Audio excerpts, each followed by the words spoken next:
अब आपका अपना आदित्य हॉस्पिटल सर्कुलर रोड से सन सिटी में शिफ्ट हो चुका है। वही अनुभव, सेवा और समर्पण अब नई जगह और नई मशीनों के साथ 24 घंटे उपलब्ध। लोकेशन के लिए ये QR कोड स्कैन करें और अधिक जानकारी के लिए संपर्क करें। रेवाड़ी की समस्त जनता को सबसे पहले मेरा सादर नमस्कार।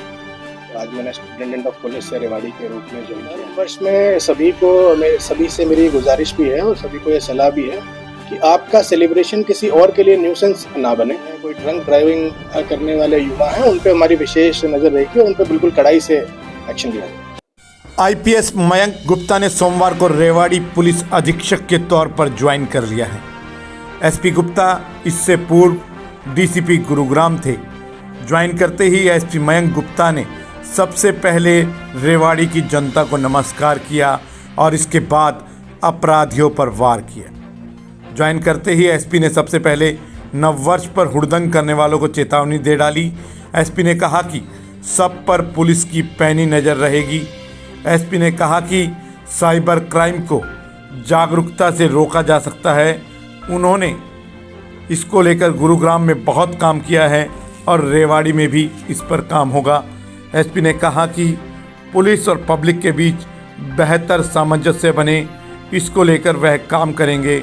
सुनिए रेवाड़ी के नए SP ने और क्या क्या कहा। रेवाड़ी की समस्त जनता को सबसे पहले मेरा सादर नमस्कार। तो आज मैंने सुपरिटेंडेंट ऑफ पुलिस से रेवाड़ी के रूप में ज्वाइन किया है। तो ज्वाइनिंग के दिन पे तो मैं यही कहूँगा कि जो कानून व्यवस्था क्या जो जिम्मेदारी है पुलिस के कंधों पे, तो वो सिर्फ पुलिस की नहीं है, सभी की है। तो यहाँ पे रहते हुए मैं सभी के साथ मिलकर, सभी के सहयोग से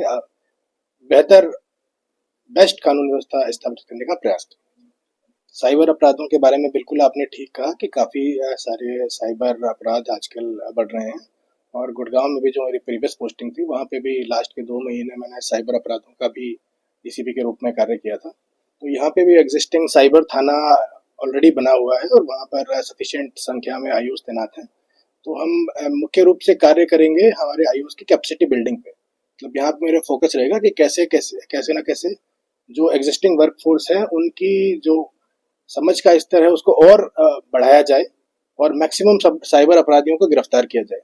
दूसरा, अगर साइबर अपराध की बात में ही मैं एक मुख्य बात ये कहना चाहूँगा कि साइबर अपराधों में से लगभग 99% से ज़्यादा भी जो साइबर क्राइम है वो सारे प्रिवेंटेबल हैं, यानी जो रोके जा सकते हैं। तो उसमें एक अवेयरनेस की एक बहुत बड़ी जिम्मेदारी होती है।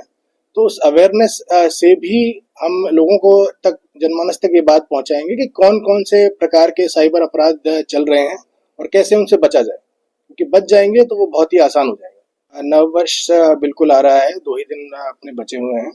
तो नववर्ष में सभी से मेरी गुजारिश भी है और सभी को ये सलाह भी है कि आपका सेलिब्रेशन किसी और के लिए न्यूसेंस ना बने। तो अपना जिम्मेदारी से अपना सेलिब्रेशन करें और अगर कोई इस प्रकार का हुड़दंगबाज व्यक्ति है, कोई ड्रंक ड्राइविंग करने वाले युवा हैं, उन पे हमारी विशेष नज़र रहेगी और उन पे बिल्कुल कड़ाई से एक्शन लिया जाएगा। सपना इसमें दोनों चीज़ों के लिए है। एक तो हमारे पुलिस विभाग के जो मुलाजिम हैं उनके लिए है और एक जनता के लिए भी है।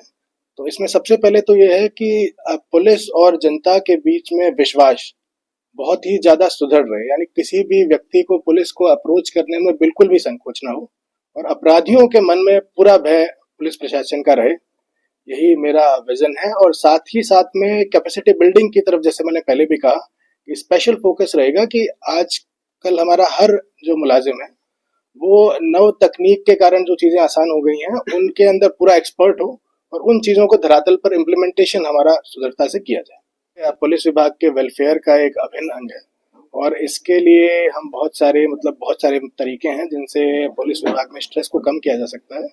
तो वही मैंने कहा कि तकनीक के इंटीग्रेशन से जो एग्जिस्टिंग वर्कलोड है उस पर भी हम कमी ला सकते हैं। साथ में ही योगा, मेडिटेशन जैसी चीज़ें दिनचर्या में शामिल करके और खेलों के माध्यम से भी स्ट्रेस लेवल को कम किया जा सकता है। साथ ही किसी को अगर विशेष हेल्प की जरूरत है तो उन्हें भी आइडेंटिफाई करके अकॉर्डिंगली एक्शन लिया जाए।